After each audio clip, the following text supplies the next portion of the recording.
other videos, we have talked about the early history of Islam, which really revolves around the life of Muhammad. And Muhammad, as we talked about, was born roughly in 570 and dies in 632. And on this timeline here, the white period is before, according to Muslim traditions, that he started having the revelations from God. And the brown period is when he's having these revelations and he's starting to be the leader of this nascent Muslim community. Now, what we see here in this dark brown is what was in control of this Muslim community at the time of Muhammad's death. And you see, even by that period, they had control of a good chunk of the Arabian Peninsula. And what's particularly surprising is how fast Islam spread shortly after that. The next period, after Muhammad dies, the leadership of the community of the Ummah goes to the caliphs. And this actually becomes a contentious issue that we'll talk about in other videos. It's the seed of the eventual schism between the Sunnis and the Shias. But this next period, the Rashidun, or the rightly guided caliphs, caliph means successors, essentially successors to Muhammad. Under these four caliphs, you see Islam spread from as far west as Tunisia and Egypt all the way through Persia. And keep in mind, this is spreading, overtaking, conquering what used to be controlled by very powerful empires. The Byzantine Empire or Eastern Roman Empire taking territory from them here, and then Sassanid Persia taking territory from them, and this is less than 30 years. And then it spreads even more. During the next caliphate, which is now dynastic, the Umayyad Caliphate, by the end of that, at 750 CE, you see Islam has now spread or conquered from modern-day Spain and Portugal all the way to modern-day India and Pakistan.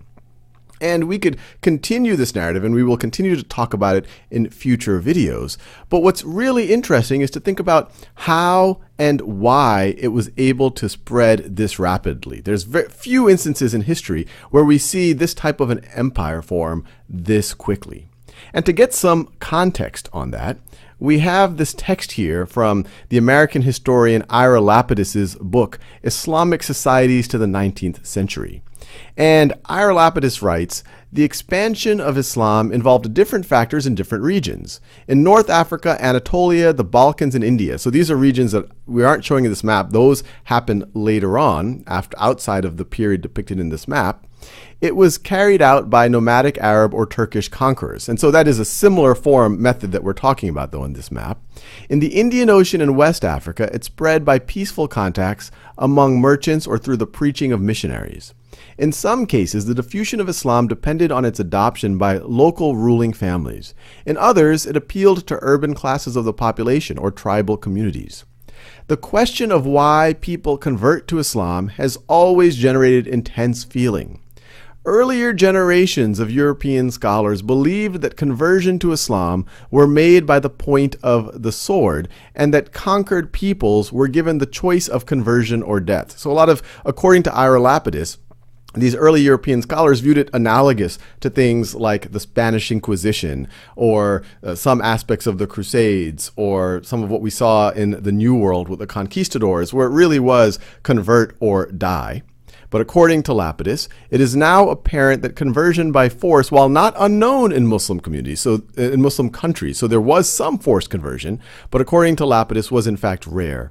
Muslim conquerors ordinarily wished to dominate rather than convert, and most conversions to Islam were voluntary. In most cases, worldly and spiritual motives for conversion blended together. And other sources I've looked at do hint that these early caliphates weren't that interested in conversion. They were clearly Muslim, and they were also Arab-dominated. And they liked having this elite Arab Muslim ruling class, and they weren't that interested in spreading the religion. And only when we get into the Abbasid Caliphate, where it becomes more multicultural and more Muslim and less Arab focused, that you start to have more and more conversions. And the sources I've seen have, by the end of the Umayyad dynasty, only about 10 to 30% of the conquered people convert to Islam, but much more convert during what's often referred to as the Golden Age of Islam, when Islam is collecting the works of the ancient Greeks and the Chinese and the Hindus and getting scholars from all around the world under the Abbasid dynasty. Now, when Lapidus talks about, in most cases, worldly and spiritual motives for conversion blended together, he's referring to these ideas that, well, maybe for some people it just appealed to them. And you have to remember, people weren't going from being independent to being subjugated in most cases. Even before the conquest of Islam, they were probably subjugated by a king or part of an empire like the Byzantine Empire or the Persian Empire. And so they're really switching from one conqueror to another. And oftentimes people are hopeful that the new conqueror might be better than the last. So oftentimes they're proven wrong. Sometimes it might actually be the case. And so there might have been some support that allowed it to spread this quickly. And there's also worldly motives. If there's a Muslim ruling class, and if you want to be associated with that ruling class, that might be a worldly motivation in order to actually convert. Now, the other thing that we do know about these early Muslim empires, and many of the Muslim empires, is they did have this notion of dhimmi status. And dhimmi is referring to the idea of protected persons. And it's often referred to as people of the book, but it had included Jews, Christians, that Islam, according to Islamic tradition, follows in the same tradition of. But then when you eventually have Muslim conquest of India, included Hindus and Buddhists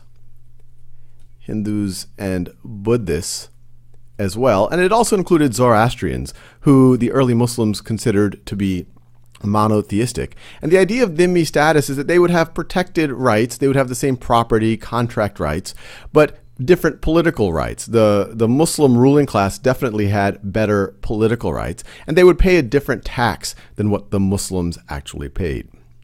Now, in order to get context from a religious point of view, you can look at some of the religious texts of Islam, especially the Quran and even the Hadith, which are the secondhand accounts of the life and practices of Muhammad.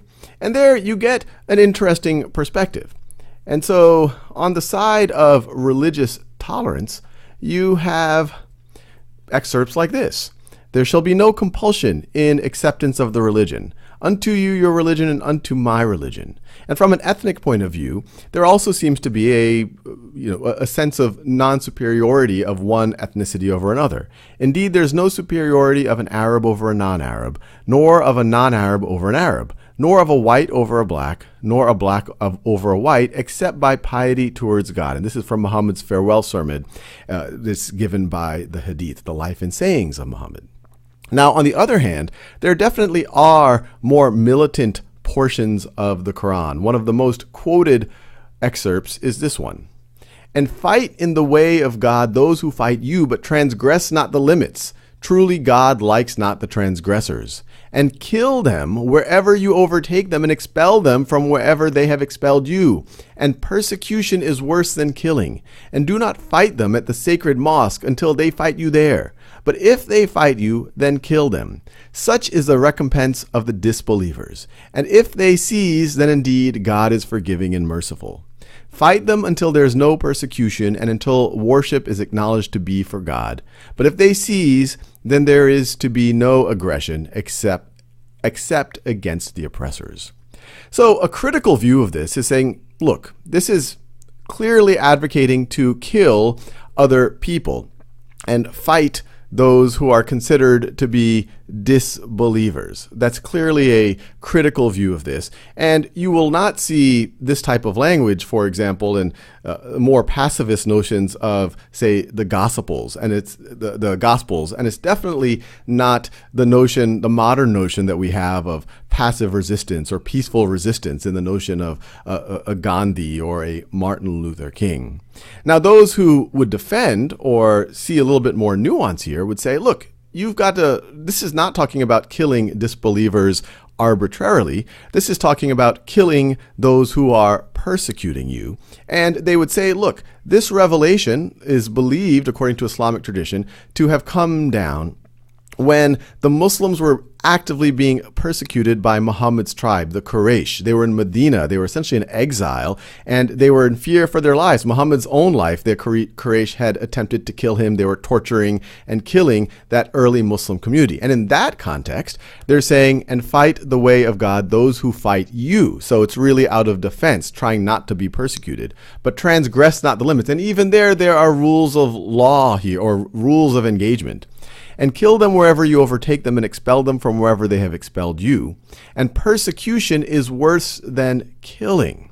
And so this is creating a moral hierarchy that is very debatable, especially in modern times. Is persecution worse than killing? And do not fight them at the sacred mosque. So this is really seems to be referring to the Quraysh, because remember, they're fighting over this notion of what even should happen at the sacred mosque until they fight you there. But if they fight you, then kill them. Such is the recompense for the disbelievers.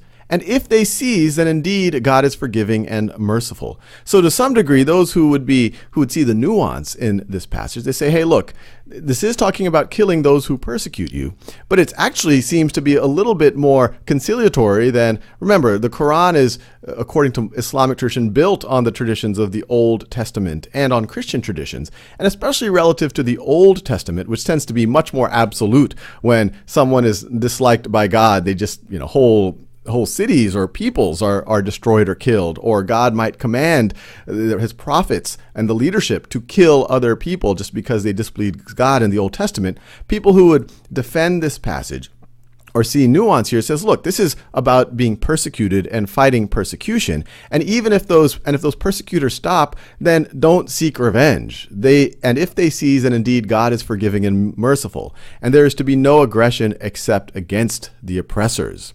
So I'll leave it to you to decide. I encourage you to look up your own primary resources, look up different translations. One of the tricky things of not just the Quran, but including the Bible, which is believed to first be written in Aramaic, or the Old Testament, the Torah, written in Hebrew, is that the translation itself can also give you various nuance. But make your own decisions about what you think or your own judgments of what we've talked about in this video.